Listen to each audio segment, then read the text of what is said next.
Di atas orang berilmu ada yang lebih berilmu lagi.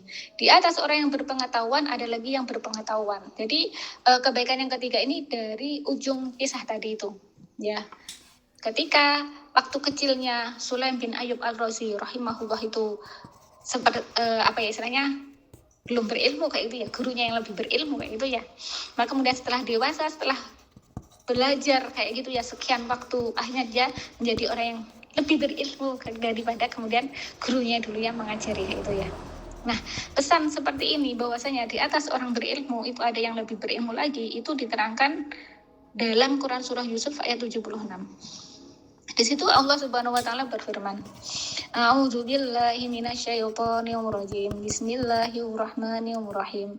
Fabada'a bi'awiyatihim qabla wi'a'i akhihi thumma astakhrajaha min wi'a'i akhihi. Kadzalika kidna li Yusuf ma kana liya'khudha akhahu fi dinil maliki illa ayyasha Allah. Narfa'u darajatim man nasha' wa fawqa kulli dhi ilmin alim. Shadaqallahul azim. Teman-teman, ini terkait dengan kisahnya Nabi Yusuf, Nabi Yakub alaihissalam dan anak-anaknya kayak itu ya. Nabi Yusuf juga anaknya Nabi Yakub ya, itu ya. Jadi ini teman-teman, saya langsung aja ke bagian ayat yang kemudian menunjukkan bahwasanya di atas orang yang berpengetahuan itu pasti ada lagi orang yang lebih mengetahui itu ya. Wa fauqa, akhir ayat ya teman-teman, wa fauqa kayak gitu. Dan di atas kuli setiap di ilmin, pemilik ilmu, alimun, itu ada orang yang lebih berilmu lagi kayak gitu. Artinya di atas setiap orang yang berpengetahuan itu, di atasnya lagi pasti ada orang yang lebih berpengetahuan. Dalam tafsirnya Ibnu Katsir diterangkan bahwasanya pendapat dari Hasan Al-Basri mengatakan bahwasanya ya begitu. Dari setiap orang yang berilmu pasti di atasnya ada lagi orang yang berilmu lagi. Dari orang yang berpengetahuan di atasnya lagi ada orang yang berpengetahuan lagi, hingga kemudian ujungnya sampai kepada Allah Subhanahu wa taala.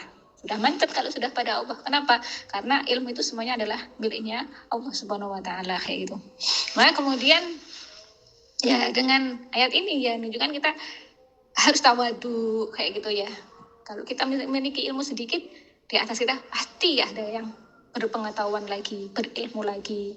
Makanya kemudian kita itu ya itu tadi belajar. Kenapa? Kemudian menuntut ilmu itu dalam hadisnya Rasul itu nggak ada dibatasi waktu, nggak ada keterangan waktunya, nggak ada keterangan tempatnya, nggak ada keterangan usia. Ya terus menuntut ilmu kayak gitu. Tidak ada batas waktu kayak gitu. Dengan menyimak, membaca, mendengar dan seterusnya. Ya kayak gitu teman-teman. Itu kebaikan yang ketiga.